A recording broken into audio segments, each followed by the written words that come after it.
This is Soooo in Flow, a podcast to help you activate the power of creative flow in every part of your life, business, and of course, creative process to make your creative dreams reality.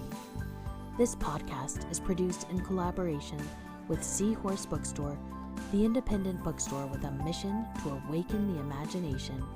Order your books and stream your audiobooks through Seahorse. Hey, this is Molly Murray. Welcome to Soooo in Flow. Good morning, Soooo in Flow. I am so excited to introduce our guest today.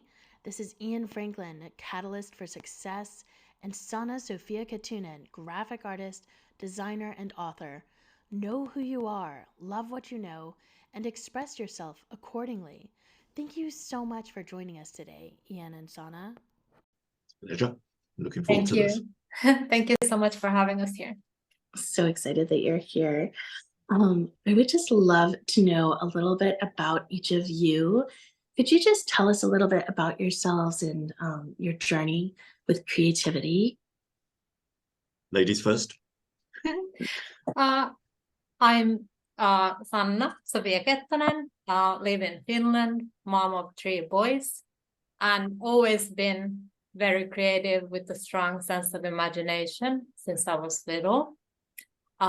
Used it very limitedly though for most part of my life because I kind of drifted away from believing it when I was like little. So not believing in myself enough to use it. So I was always like constricted by the thinking of like how should it be, like, and getting the cues from others.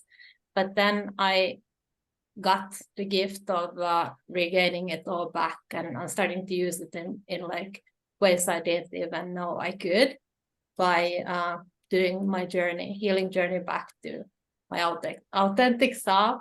And that's what brought me to the love of graphic art and design and back to writing too. So that's a little bit about me. And my previous work background has always been with children.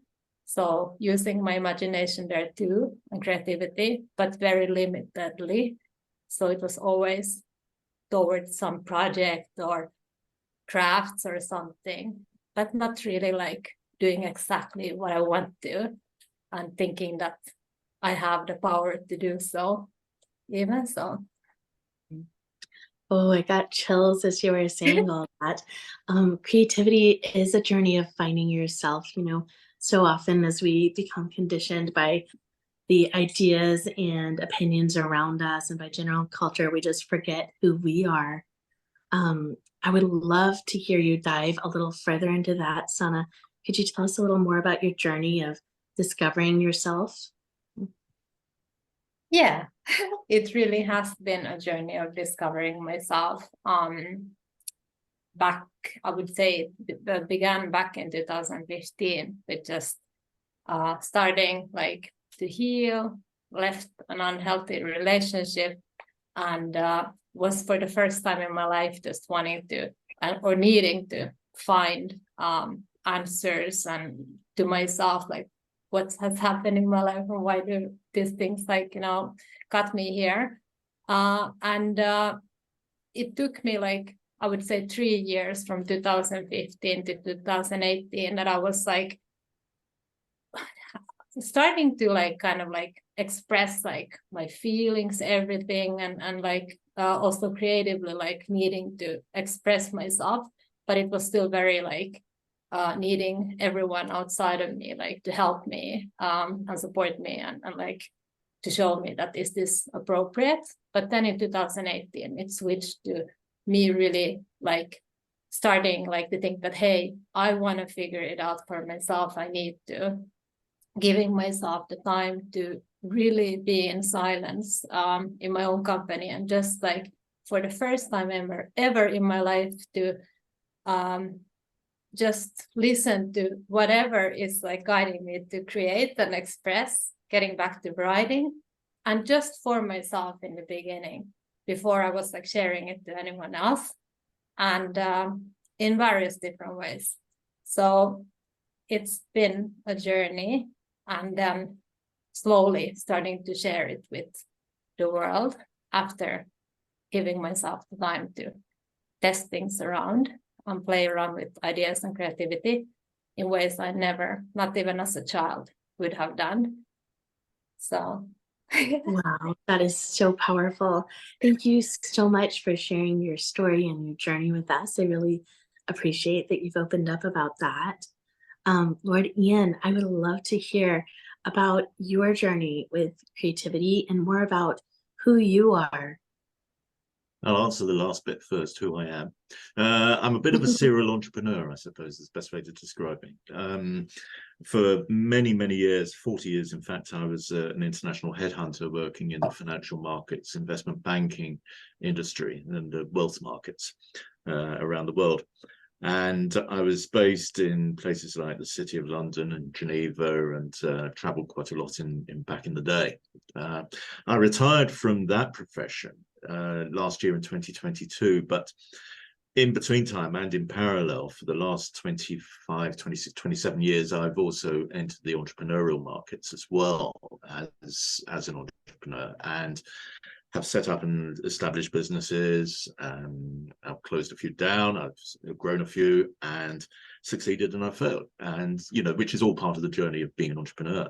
And to answer the other side of the things, the journey of creativity really came quite late, unless you define the commercial element of creativity rather than the real creative element of it. The commercial side and also the latter combined is culminated in the fact that we now, Sanna and I, between us, co-founded a business that is based in the creative industry. So we'll talk about this a little bit later, but it's a kind of a supermarket for creatives, and it came out of knowing lots of people who are within the creative industry and how they can all work together and collaborate together. So that's me very, very briefly. My tagline that I often use is Catalyst for Success, and that's that. I've been using that for quite a few years, especially as a headhunter, because part of what I was doing as a headhunter was to encourage, apart from placing people, was to encourage people to achieve and create success in so many different ways. I was the bit in between in many ways, and so it's kind of a motivator, a mentor, and various other things, I suppose, in some ways, to ensure that people got through the journey to where they wanted to be. But that's me very, very briefly. I hope that kind of answers the question, Holly. And Wow, thank you so much for filling us in, Ian. That is so intriguing. There are just so many different trails I would love to dive down. But I think that's really interesting that you make the difference between commercial creativity and more maybe organic creativity. I would love to hear you speak more about that. Could you explore that a little further? I would think that the best example is one I was just quoting there, and that is the company, the business that Sanna and I have co-founded. The journey to Lordian Creative was through really a community that we're part of, called HiNet Connect. And some time ago, we realized that there are a lot of people in HiNet Connect who have their own professions or specific interests or relevances in relation to creating projects, creating events, creating all sorts of weird, wonderful things, and both in the context of commercial and organic creativity. And the idea behind all of that was to bring all of these people together, to understand, for them to understand who else works within their sectors, their industries, their markets, their places, their passions, if you like, and for everybody to collaborate in many ways and to help other people, clients out there in the big wide world who need a creative expertise to help them organize their conferences, their exhibitions, their dinners, their launches everything that they're wanting to do in relation to what we can provide. So what we are effectively is a quote I often use is a supermarket for creative talent. And it's allowed people during this process also to identify what they can actually do. They can, okay, there's technical elements of this. You can have photographers, you can have videographers, you can have people who are involved in other disciplines and professions like public relations and marketing, branding. Obviously, Sanna with graphic art and design, and then of course there's people in front of the cameras, people who are speakers, people who are artists, people and artists do come into this significantly so, people who have other skills as well, in order to be able to create fabulous events at the end of the day. In respect of artists, and that is arguably one of the most creative element of what we're doing at Creative. Within High-Neck Connect, there's at least 3 professional artists, Sanna being one, and also we've got a gentleman who I had a very, very long call with recently, called David Davis, who's a superb artist of people, and his work is about to become even more exposed than it already is. And also we've got a lady who's currently going through a bit of a bereavement, but she is a known artist and she's got a following, and her work is, in my view, some absolutely superb. Her name is Emily Owen Palmer, and the idea with them is for them to create their own art for specific events.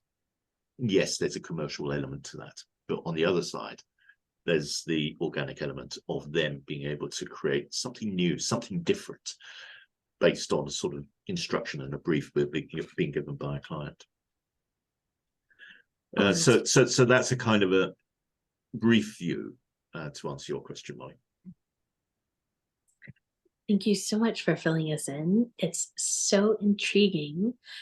And at the end of the session today, I'll just ask you to let our listeners now know how they can become involved or what they should be looking out for. I know you have a YouTube channel for Lordian Creative, but I'd love to know how else people can get in touch and become involved with Lordian.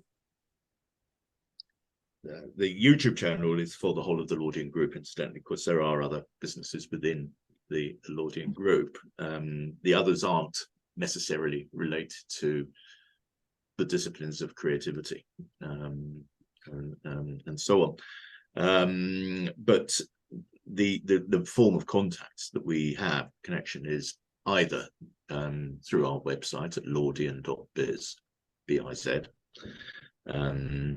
or of course direct emails, info@lordian.biz, in my contacts, and also in Sanna's, LinkedIn, and search us out on LinkedIn and we can be connected and contacted there. Wonderful. Well, I would just love to hear a little more about how creativity has gotten you through ups and downs in your life. You mentioned the failures and successes of being an entrepreneur, and you see that so clearly as an entrepreneur. You can see it very clearly in other parts of life as well. And I would love to hear how creativity has helped you through that and made life more meaningful. For me, that's an interesting question, because I look at this in many ways more or less on the entrepreneurial journey and commercial journey and business journey, more so than the organic journey. But there again, one can argue that being an entrepreneur, one has to have significant imagination.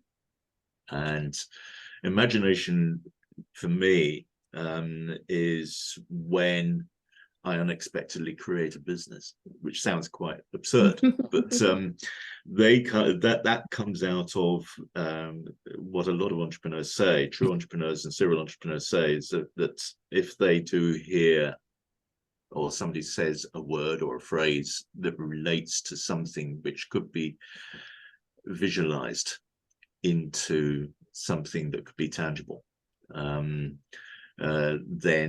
a business can be formed out of a comment or a single word that's been said. I mean, one of my other businesses relates to something called family offices, and that was created exactly in that way, on the basis that I heard, somebody, we were talking about family offices some time ago, and one particular person said family offices are quite intimidating.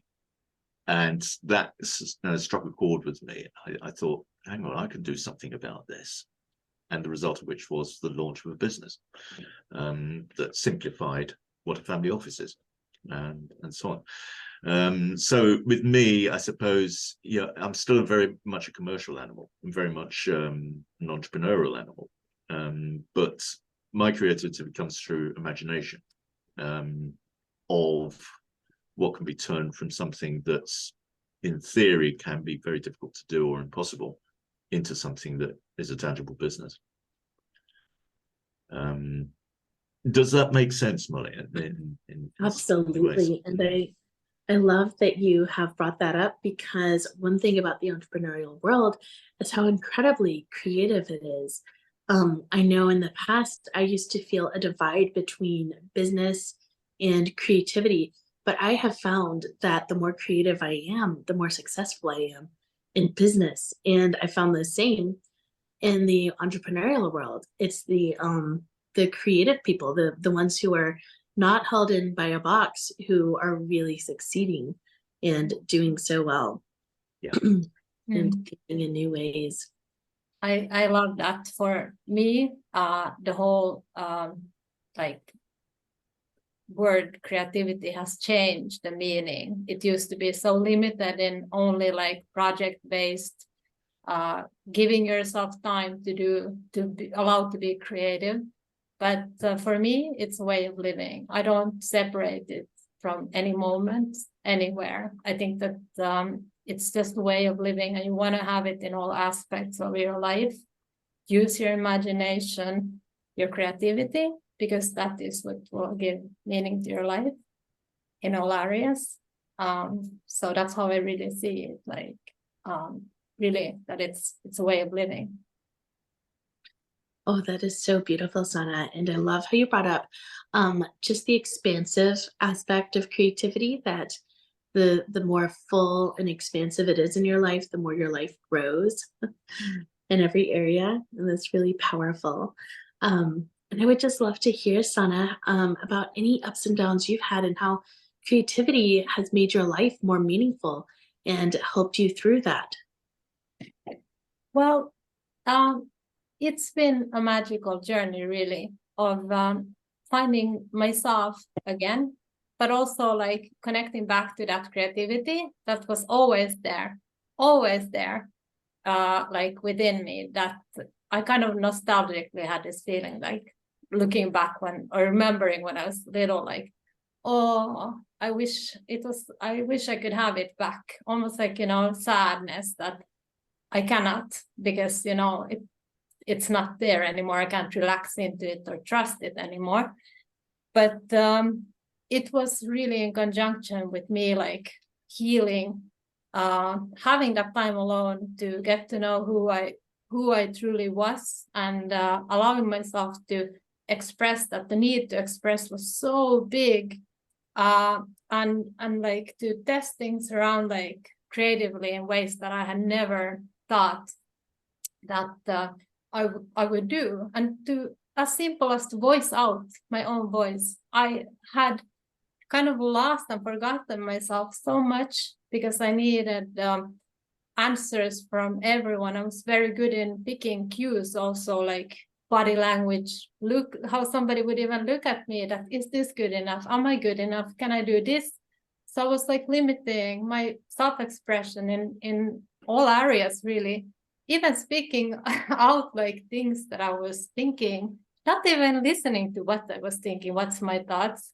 So it really was finding myself, my voice, ways I want to create, test things around, healed absolutely like been a healing journey, because it was just understanding I have to express, and that's like the key to everything. Yeah. So Oh, I love that so much. Creativity is so incredibly healing, and it's so incredibly healing to find your voice and to share that. And I was so excited to see you share it through Lordian Creative. And I would love to know, could you tell me more about your big dreams for Lordian Creative, and how did you come together through that? How did you decide to partner up with this? With Sanna. I'll answer that bit first. I mentioned the community of HighNet Connect earlier, and we met a year or so ago, year plus ago, in one of the online meetings that we had, and Sanna had mentioned that she was a graphic artist and designer, as well as the author and so on, and I wanted to pick up on her art and design. And she showed, I saw her portfolio, and I thought, yeah, hang on. We spoke about business and turning what she was doing into business. And bearing in mind, Sanna's in Finland and I'm in the UK. There were, of course, things that we had to, certainly Sanna had to look at and research about how to set up a business in her home country. But the long and the short of the story was that her business, Sanna Sofia Design, was actually formed in March of this year. And it was at that time, because Sanna is a creative herself, that was when, as I was saying earlier, we looked at everybody else within the community that we're part of, to see who these people were. And the result of that was the long process of creating this business, Lordian Creative, to the stage we're at now, which is just on the verge of being soft launched. We're not going through lots of razzmatazz or anything like that for a launch, but a soft launch, because we want to launch it when everything within the business is absolutely right. We're not in a hurry to do it. And so that's the stage we're at on that. So I think in many ways that kind of answers the other question. I'm not sure whether that does. I've tried to center the answer on both sides of the conversation there. Oh, I think that does answer the question. And I'm also wondering where you see Lordian Creative in the future. What role do you see it playing in the creative world? Yes. The core function of it is to provide services for companies and businesses and corporates around the world in organizing their events, whatever form the events is. So yes, that's the core function, if you like, of Lordian Creative. But on the other side, is there a kind of a goal to it? Is there a target to it? In many ways, yes. It all depends how you view it. In the organic creative way, I don't really have an answer to that. But in the commercial creative way, I do. And I would love for Lordian Creative to be able to be part of such a major event, such as a major launch of a product. It could be a car, it could be something else, and so on. And that would be, to use the old sort of cliche, the kind of the dream for the business itself at the end of the day. And I'm not saying that because, something like that would be good for our reputation, our recognition, and so on. But it's just something within me that says, can we do something like that? And if we can, we've achieved it. And do whatever we can to make such an event a complete and absolute success. So that's my commercial answer to that. With respect to the organic answer of creative,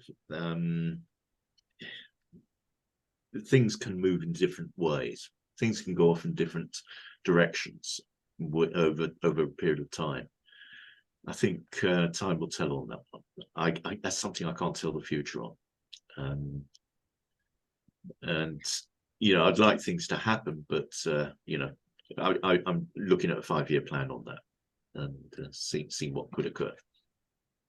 Oh, wonderful. Well, that's one of the magical things about the creative journey, isn't it? Is taking turns, and the future that you can't see yet. Creativity brings you to such wonderful and surprising places. And I always find there are so many magical synchronicities that come up along the creative journey. Could you tell us, are there any wonderful synchronicities that have come up for either of you during this journey? I think I am supposed to answer this one. Yes. Just in general, like it's been one synchronicity after another. It's just the way I think that when you are in tune with yourself, and you follow that your heart, and allow yourself to express yourself, and to really listen to yourself, and that you're in tune then with everything around you. So just in forms of like the most magical, like number synchronicities, little messages like here and there that are like confirming that you're on the right track when you sometimes need them the most. Wonderful people entering your life, it seems, just in the right time. And you think of someone and it's like telepathic, like somebody is messaging at the same time. Like it's like these things that happens all the time. And yeah, I think it's beautiful. Oh, I love that. That's so exciting. That's definitely one of my favorite things, is when we get those little messages from the universe just to say you're on the right path. And I find that these just come in naturally when you are pursuing creativity, and just have that so active in your life.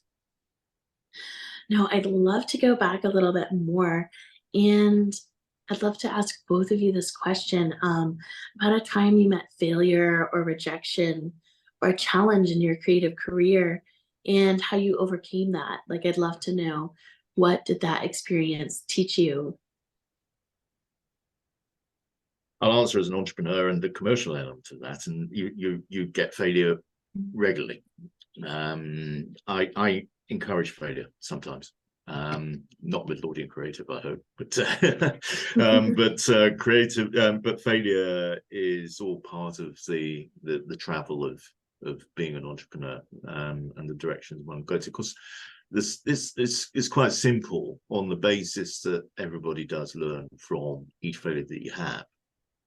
And it has been known in the past that I have set up a couple of very, very small businesses that I designed to fail, so that I can actually see what the process is, the psychology of people who I'm interacting with, my clients, and so on and so forth.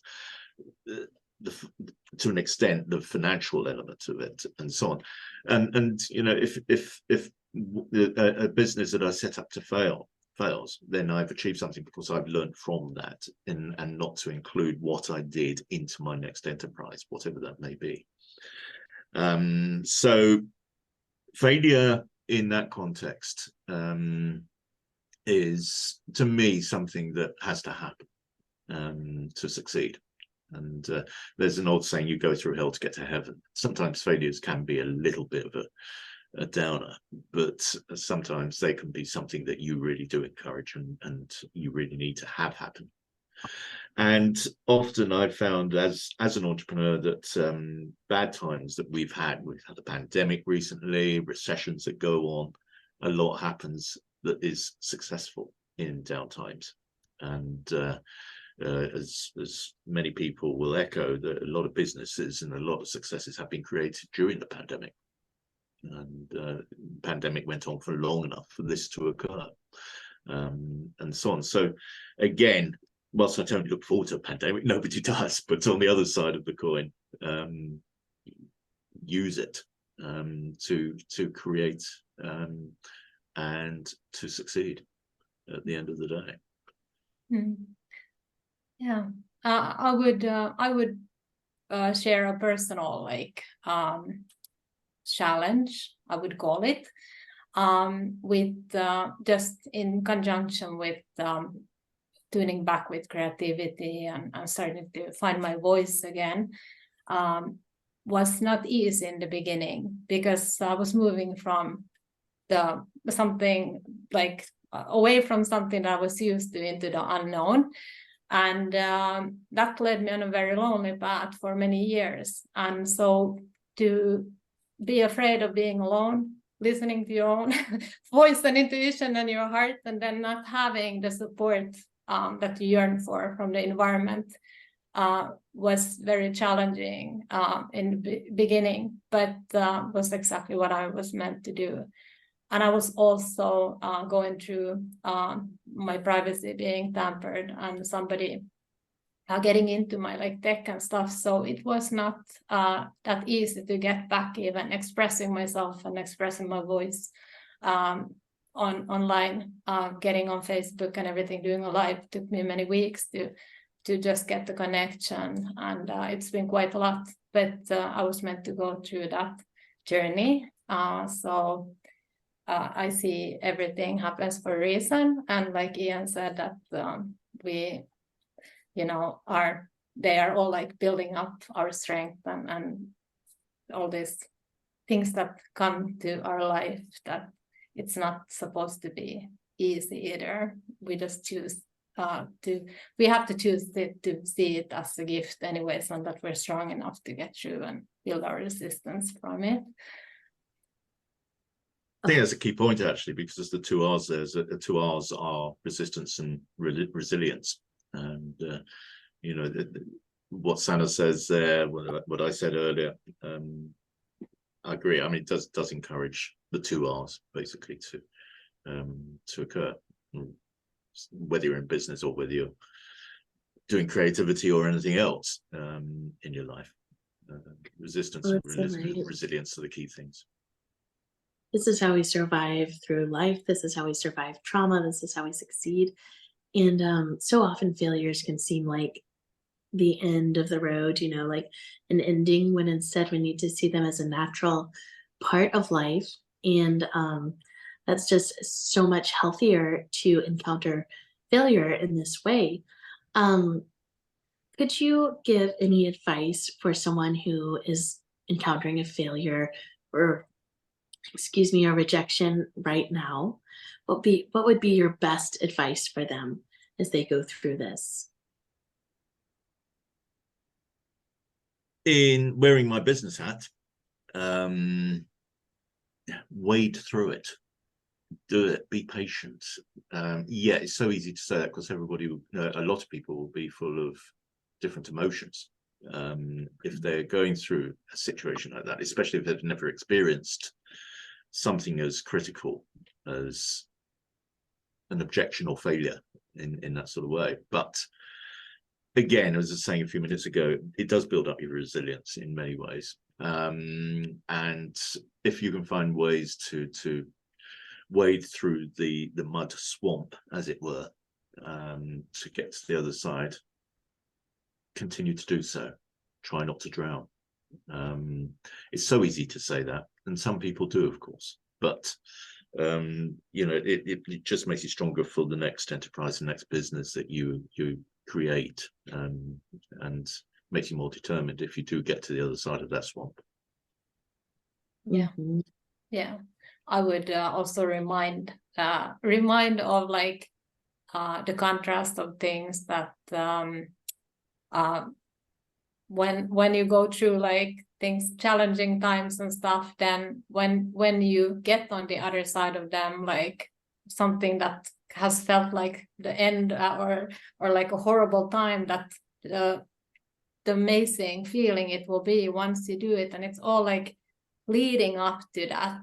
And I think it's so important that we make the best of every single moment, and we take the focus on the good and the positive, the things that are the most important, while we get through the times that are of resistance, because that will make the create the future all the time, and we have to enjoy the journey. Like otherwise we kind of miss like the whole, like, how did we get here? And that's like the whole part of it, like to enjoy, make the best of everything, even in moments when nothing makes sense and we don't know like where we're going, but to just have that trust that you know in your heart and you have the answers within you and the resilience that is needed for you to get through anything. I love that so much. What a beautiful answer. And it's very fitting for you, Sanna. Your book is called The Best Is Yet to Come, isn't it? Yeah. Could you tell me? Discover who you are? Yeah, the book is really, I'm extremely proud of having got the book done and be able to share it with others, because it is really a manual to anyone who is wanting to find the answers for themselves, just like working on self-love, rediscovering themselves, and it's all about encouraging to listen to your heart and to know like that you have all the answers within you, even if you don't know yet and it feels like you don't, but just to know that you keep on working on it till you do, because they are there. So that is something to be extremely excited about, if hesitating or not believing in it yet. So it's really a manual back to oneself that I wanted to create and share. Oh, how incredibly encouraging and inspiring. And I know you have both come through so much, use the power of creativity through that. And so if you're comfortable, Ian, I would love to ask you about your journey with dyscalculia and photography and how you use that journey in your life now. I think so many people will be able to relate to that. To me, conditions like dyscalculia, dyslexia, ADHD, and quite a lot of the other conditions, whilst a lot of people define them as a mental health thing, they are also sometimes, again, a benefit, especially in business. And dyslexia and dyscalculia are kind of in the same section, if you like. Dyslexia, the problem associated to reading and creating the context of what you're reading into sense, if that makes sense. The dyscalculia, it's numbers, and the two often sort of overlap with each other. And I didn't really know I had dyscalculia until just a few years ago, but I've had it all my life. I was at school during the 1960s and 1970s, university during the 70s, and I was rubbish at numbers. I was rubbish at arithmetic. I was rubbish at mathematics. It was the qualification at school that I did not get, and it's just something I never understood. And but of course, nobody realized back in the 70s and the 60s and 70s that there was this thing called dyscalculia, and dyslexia was just beginning to be talked about, but nobody really fully understood it. But as time went on, and I was still having problems with, even though I was working in the financial markets and the banking industry to an extent as a headhunter, I never dealt with numbers. Setting up business and running departments and running companies and running businesses, part of that is, of course, understanding numbers, understanding the balance sheet and so on. I had to survive in some way, and I always had help. I always made sure I had help around me, with somebody who could speak to me in simple language about what that bottom line or what that set of accounts is looking like, or what these numbers are meaning and so on. But then a relative of mine some years ago was that, she had a similar problem, and she was at her GP, her doctor, and her doctor said, well, have you had a dyscalculia test? And she didn't know what a dyscalculia test was. But the doctor apparently explained this to her, and she went off to a specialist and had to go through lots of different tests. So kind of a little bit like a test where you assess IQ. But she went through that and realized that she couldn't answer most of the questions. I can't remember what percentage of the questions she said she had. But then when she told me about it, it suddenly clicked. As I say, this is only just a few years ago. It suddenly clicked that I may have the same issue, the same condition, if you like. So I looked into it, and I spoke to the right people. I had the test done, and at that time, my dyscalculia was 64%, which means that effectively 36% of the time I do understand a little bit about numbers, but the rest of the time I do know absolutely nothing about what I'm looking at. And of course, being in business, being somebody who runs businesses and so on, I had to seriously look at the way I did actually do my accounts and everything. So even to this day, and I've got a back support team for Lordian, I always make sure that I've got somebody, especially somebody who can speak to me in the context of numbers in such simple language that I understand them. He is an accountant. He's also a wealth manager, and every time I'm dealing with that side of things, I just give him that job to do. But he explains to me very simply what he's done with respect to numbers, whether we're looking at our own accounts or whether we're looking at other companies' businesses and things like that. So to me, it encouraged, when I first realized I did have that sort of problem in business in particular, it made me think that, you know, who I've got to have around me, not just necessarily staff, but people, my own peers, people who I can speak at the same level with, and people who can help me understand what direction I'm going in with respect to finances and money in particular, more than anything else. That hasn't done me any harm, because that's allowed me to concentrate and focus on other aspects of what I do, the things I am good at, strategies, visualizing, to an extent, marketing and sales and so on, and allow the different parts to deal with the numbers. So as I say, it's not something I have a problem with or an issue these days. It's something that is a benefit to me, because it's allowed me to spread the activities of a business around a little bit more. So that side, but you mentioned my photography interests. I've been interested in photography for a very, very, very long time. It's a hobby, it's an interest. What I'm not very good at is taking pictures of people. I've never been good at taking pictures of people. I'm a landscape photographer more than anything else, and I don't carry my camera everywhere. I use a camera on a phone. Everybody does these days, but that to me is not a proper camera. Camera is one of these big bulky things that you carry on a strap. But then I've got one of those, and if I do come across a landscape that I just do really love to see in photograph form, I'll spend a little while taking that single picture and doing so. And yes, I have entered for competitions in the past, and yes, I've won a few competitions in the past. My favorite photograph that I've taken was from my own daughter's backyard, as Americans call it, or back garden, of a brilliant blue sky, and it's a picture of two pigeons at the top of a tree.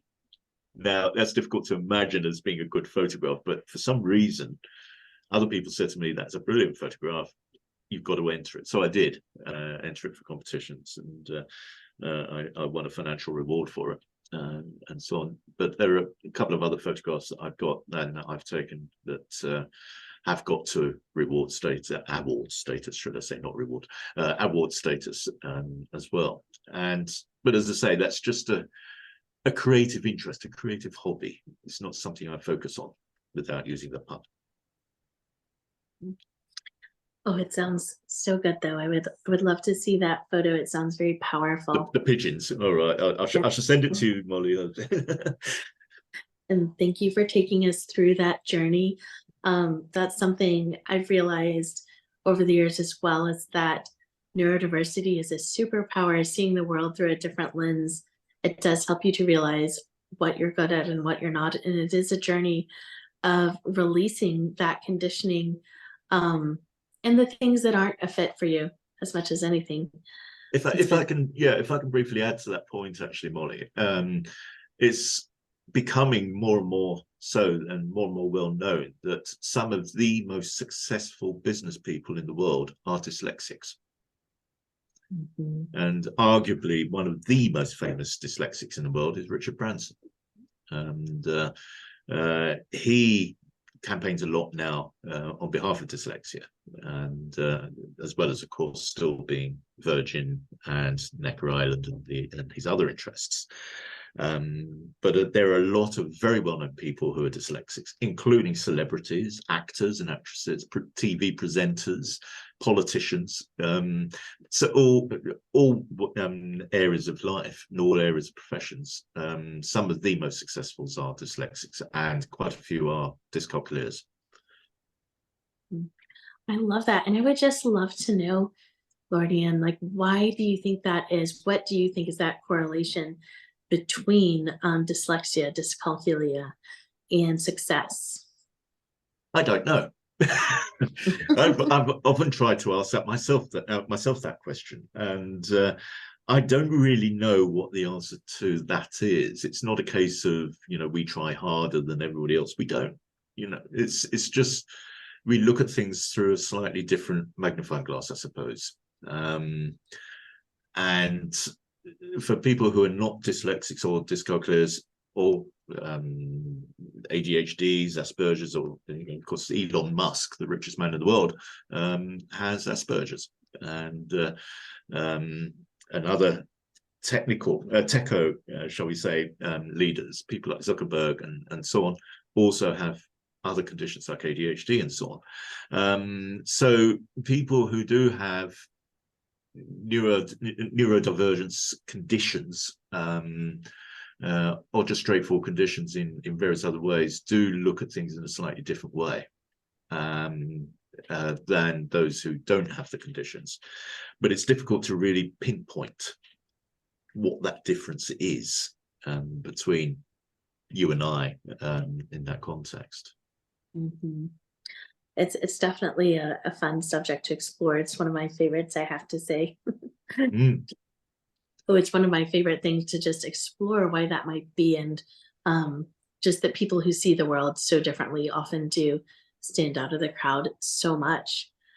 And Sanna, I'd love to hear now about how creativity helped you to heal from your emotional wounds and what you've been through, and how you use that journey in your work and your life now. Well, it has meant everything, because I came to understand that in retrospect, looking back, that the key was self-expression. It was like all the time, even if I wasn't conscious about that, I am doing actually the work, and it's taking me when I was like healing through difficult times in my life, and being alone suddenly, like not having the support, that I was actually looking in retrospect, beginning to express myself in ways that I had suppressed, like who I was. And I was doing it little by little, in ways needing to do more creative things, like writing little things, and then hiding them, and then begin to not hide them anymore, and then gradually starting to maybe I share this, then hesitating, oh, maybe I cannot share it anyways, and then building up that, well, I have to, because I feel it, it's like I need to do it, like it still makes me feel good. So just then allowing myself the time that I need to express, and I need to continue it, and little by little, first for myself, strengthening my sense of self and understanding the connection with that I need to, in multiple various ways, express myself through movement, through creatives, expressing my voice, that it's extremely important. And then when having that solid knowing of that this makes me happy, it makes me feel like who I am, then having the courage to start sharing it with the world. Getting back to social media after a 1-year break was not easy, but just trusting and like following my heart without knowing where it's taking. So yeah, extremely healing. And it's something ongoing process. I need to allow myself to do it for me to be me. And that is what I so much just, I'm trying to put the message out to everyone that that's the key for each one of us to do. Oh, I love that. And what advice would you give someone who was trying to find their voice, maybe after emotional trauma, especially? My biggest advice is, like I mentioned many times, is to express. That the need to express in each one of us is not depending on the age or any stage in our life, it's constant.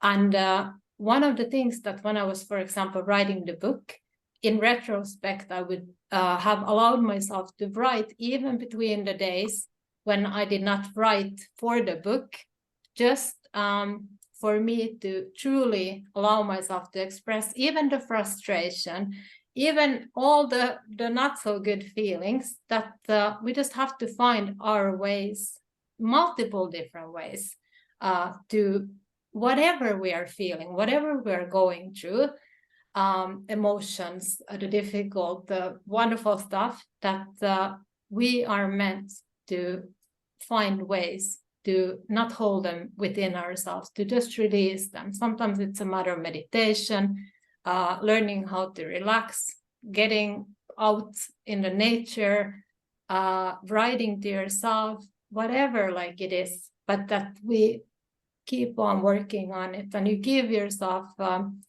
the opportunity to do so, because that is of key importance. And even if you don't know where it will go and you're hesitating, that is it good enough, the need to express will never go away. You always have to. So that is like just for you to like always remember that it's of the greatest importance. Mm-hmm. Oh, that's so powerful. And how do you find creative flow? How do you work best? I work best quite in silence. If it's something that I am creating exactly like what I want to create, I need kind of to have that silence space, like for me. Sometimes I listen to music where I can go anywhere where I want to.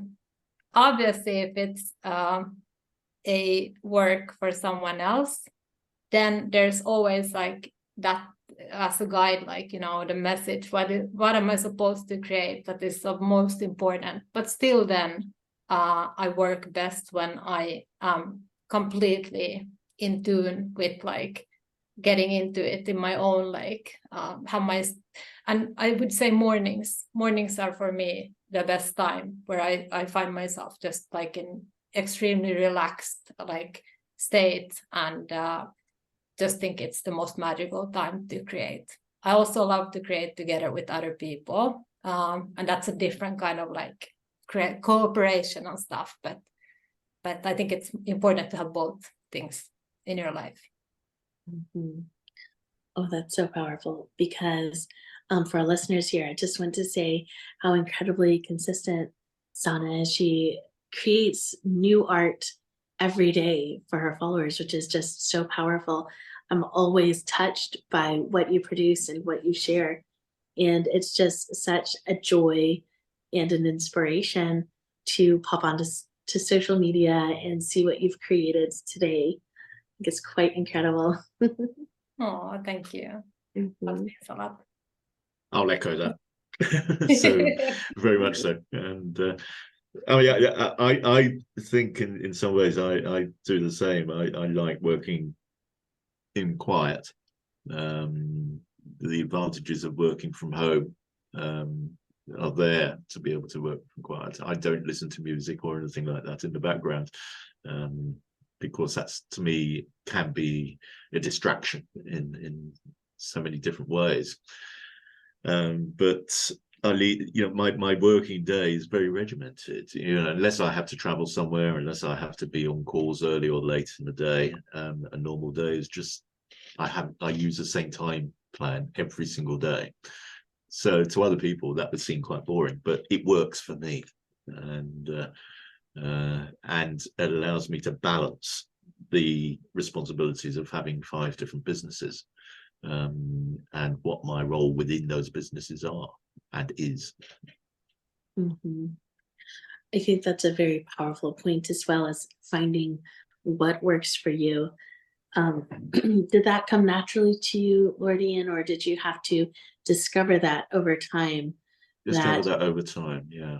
Mm-hmm. When I was before the pandemic, and really between the early 80s and the early 2000s, I was traveling, global traveling all the time. I was on an aeroplane. If you caught me, I was sitting on an aeroplane somewhere. So obviously there couldn't be a timetable to my daily life back in those days. But as that kind of eased, and more, whilst I can be quite cynical about technology, but when the opportunity came to be able to use things like Skype, and Skype increased, and then as time went on, and of course we're now using the likes of Zoom and so on, the need for travel reduced quite significantly, and so that allowed me to really put a structure into my daily sort of working life, as it were, and that's where we are today. Oh, I love that. And I'd love to ask you both, what inspires you? What brings you joy when you're feeling a little stuck?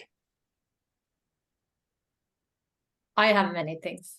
It's so situational, but it's seeing and remembering and experiencing the beauty in life. It can be a matter of like spending time with my children, hearing children laugh, listening to a great song, seeing an amazing poem, being out in nature, seeing a couple in love, seeing a declaration of love on social media, anything. It's like remembering those beautiful moments that are everywhere in life all the time, inspiring us, remembering what life is all about. That is like inspiration. And I really look for, not even look, it's like very effortless to find anything in anywhere. Even my home is full of inspirational stuff. So anything to find inspiration of, like, really, sometimes we just,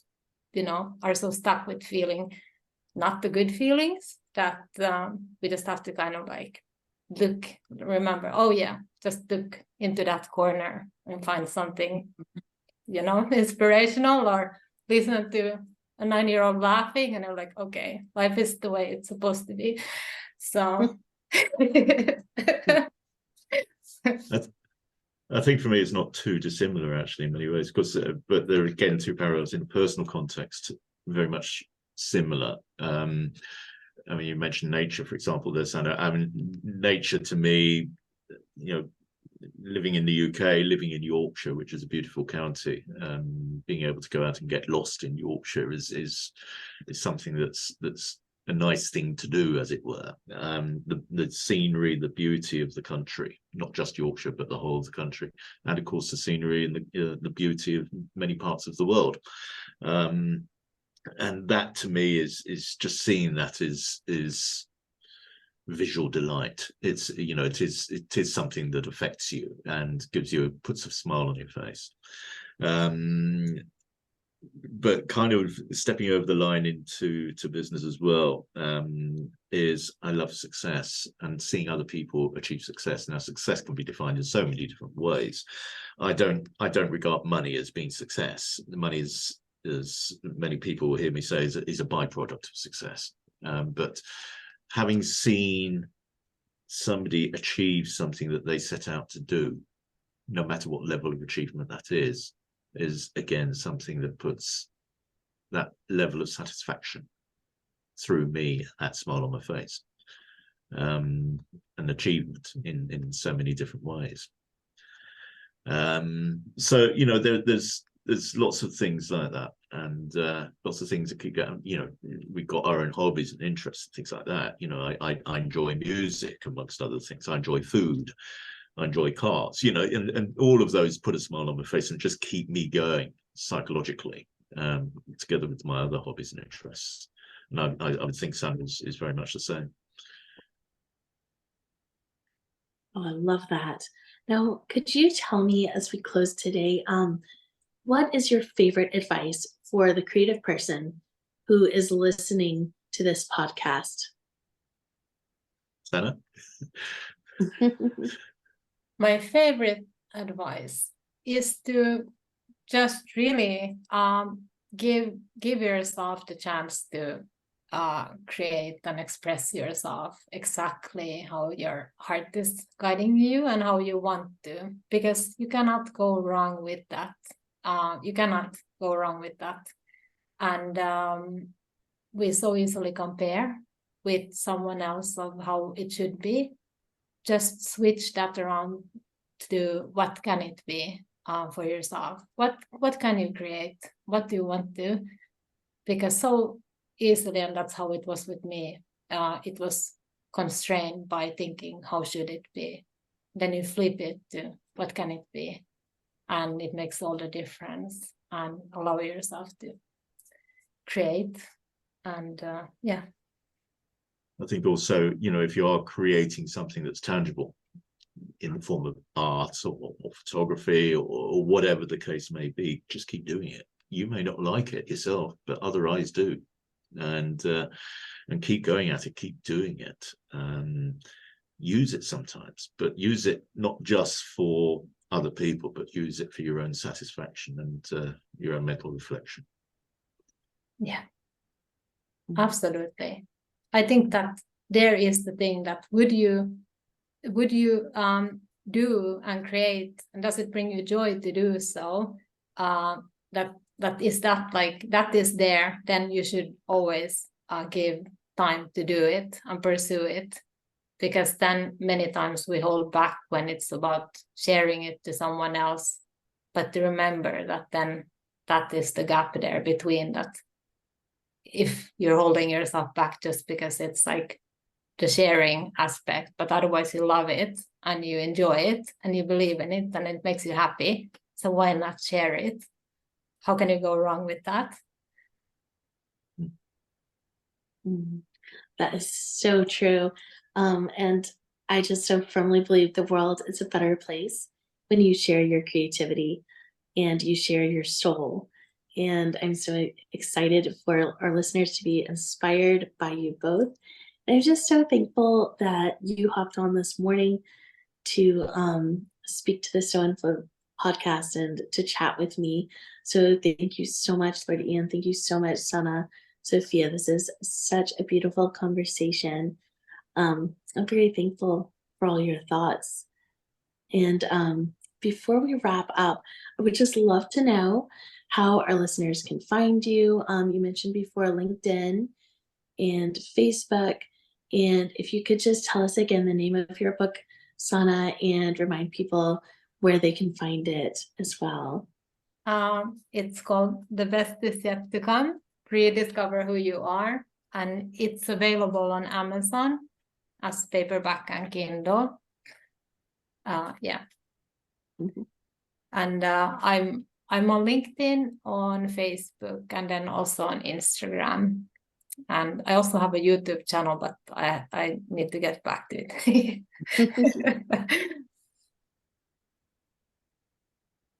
And I'll just reiterate that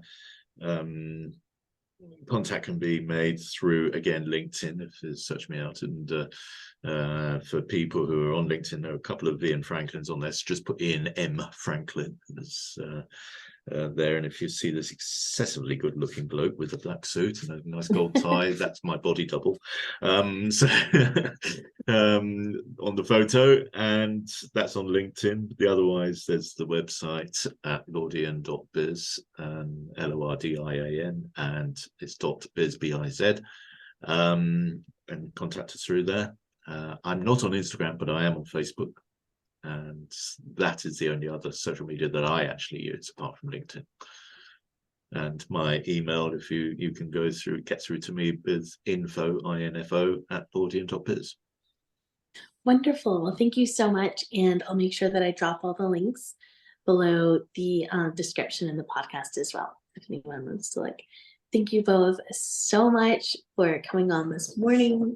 Thankful for you both and excited to see Thank you. what else happens. Thank you so in much, the creative Molly. journey. Thank you.